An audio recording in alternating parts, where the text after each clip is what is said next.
অল্পের জন্য প্রাণে বাঁচলেন জেলার প্রায় ৩৮ জন বাঙালি পর্যটক। পেহেলগাঁওয়ে ভয়াবহ জঙ্গি হামলার স্থলে যাওয়ার কথা ছিল তাদের। টেরোরিস্ট অ্যাটাক হয়েছে পেহেলগাঁওতে। এই টেরোরিস্ট অ্যাটাক আর পেহেলগাঁও নিয়ে যা সিচুয়েশন, যা কন্ডিশন এবং যেভাবে আমরা ফেস করলাম এই সার্বিক ব্যাপারটা, যেভাবে দেখে দেখে নাম জিজ্ঞাসা করে করে বাড়ি কোথায় বা কিছু মানে চেক করে করে যেভাবে 28 জন লাস্ট আমার কাছে যা খবর আছে যে 28 জন অলরেডি মারা গেছে। ক্রিটিক্যাল, ভেরি ক্রিটিক্যাল, ফোন আর ধরার মতন পরিস্থিতিতে নেই।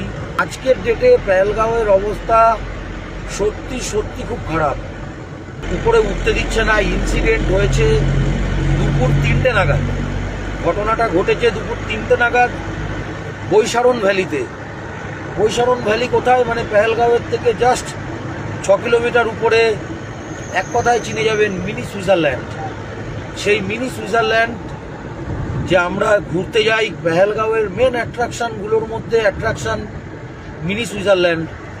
ঘোড়ায় করে যেতে হয়, যেখানে যোগাযোগ ব্যবস্থা কঠিন, নর্মাল রোডস নেই, পায়ে হেঁটেও যাওয়া খুবই কষ্টকর। সেরকম একটা ট্যুরিস্ট পপুলার ট্যুরিস্ট অ্যাট্রাকশন যে পয়েন্ট, সেখানে হয়েছে অ্যাটাক, যেখানে আর্মিকে পৌঁছাতেও বেশ কষ্ট করতে হবে। চারিদিকে তখন সেনাদের তৎপরতা। Baisaran valley Pahalgam main market থেকে প্রায় 6 কিলোমিটার উঁচুতে অবস্থিত, যেখানে সাধারণভাবে ঘোড়ায় চড়ে যেতে হয়। আচমকা সেনা তৎপরতা, অ্যাম্বুলেন্স ও আর্মি ভেহিকেলের যাতায়াত দেখে আতঙ্ক ছড়িয়ে পড়ে পর্যটকদের মধ্যেও। নিরাপত্তার খাতিরে পথ আটকে দেন সেনা জওয়ানরা। জানানো হয়, হামলায় বহু মানুষের মৃত্যু হয়েছে। পেহেলগাঁও থেকে গতকালকে ওই ঘটনা ঘটার পর, টেরোরিস্ট অ্যাটাক হওয়ার পর আমরা সিদ্ধান্ত নেই যে পেহেলগাঁওতে আমরা থাকবো না, ফিরে আসবো শ্রীনগর। রাস্তায় দাঁড়িয়েছিলাম 3.5 থেকে 4 ঘন্টা, আর অ্যাটলিস্ট না চোখে দেখা যাচ্ছে না।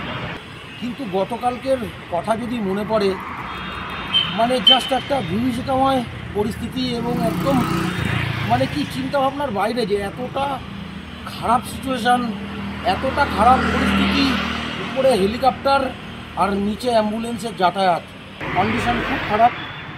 আর তার মধ্যে থেকেই আমরা আছি, যদিও আমরা সেফ আছি, অসুবিধা আমাদের সেভাবে হচ্ছে না। উত্তর 24 পরগনা থেকে রুদ্র নারায়ণ রায়ের রিপোর্ট, লোকাল 18 বাংলা।